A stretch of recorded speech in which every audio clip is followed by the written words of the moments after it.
Dr. Hotez, clearly the logistics of vaccinating the world, because I think one of the lessons, and this is something Lori Garrett and I talked about in the last hour, is that if the whole world isn't safe, then none of us are safe.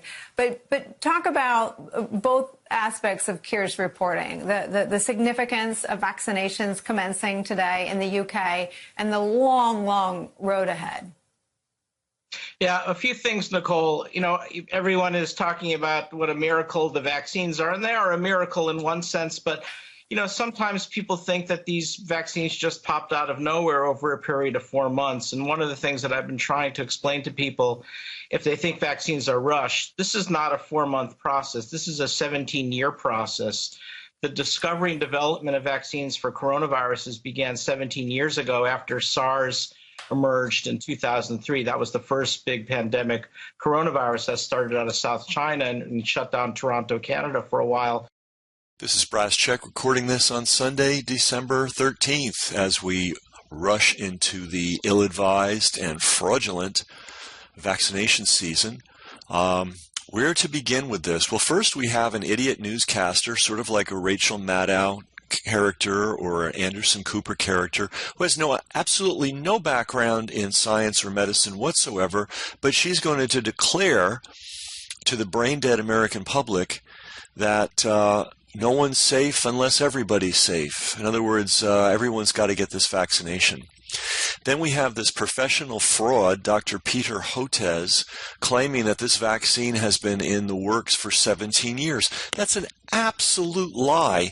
And, let's see if I can find it, I have him saying in an article in March of 2020, I understand the importance of accelerating timelines for vaccines in general, but from everything I know, this is not the vaccine to be doing it with, says Dr. Peter Hotez, Dean of the National School of Tropical Medicine at Baylor College of Medicine.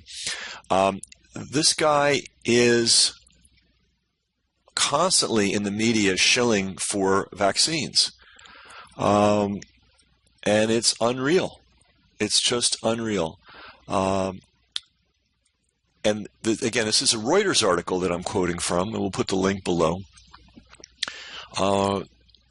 After 20 years of attempts to create a safe and effective coronavirus vaccine, they've come up with nothing. And now they got the mad rush. Just a little news flash. Apparently, Bill Gates said that he expects a vaccine injury rate of only 5%. So just for people, because apparently nobody does math anymore, in a country of 300 million people, that's 15 million injuries. And these injuries can range from anything from, the paralysis of one side of the face, to total paralysis, and death is included in that category. They don't expect too many deaths. However, they do expect some. In fact, I was listening to a German immunologist, and if 80 million people get the vaccine, it's possible you might have as many as 80,000 deaths, but no worries there.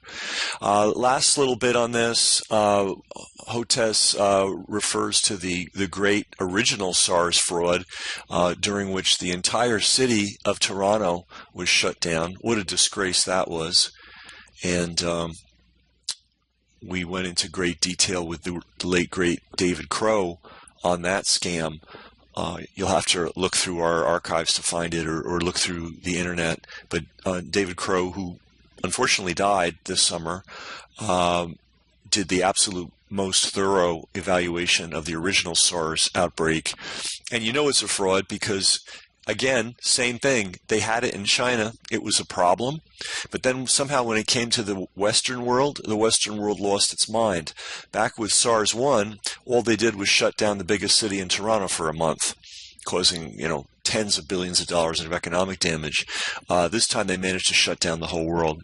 Anyway, this thing is fraud, piled on fraud, piled on fraud, piled on fraud, and it is a full-time job just to respond to it all. But you're getting it in real time, and pretty much nobody else is. These things are just said and allowed to hang out there without timely response, and that's been the problem since day one. Anyway, this is Brass Check, and keep watching.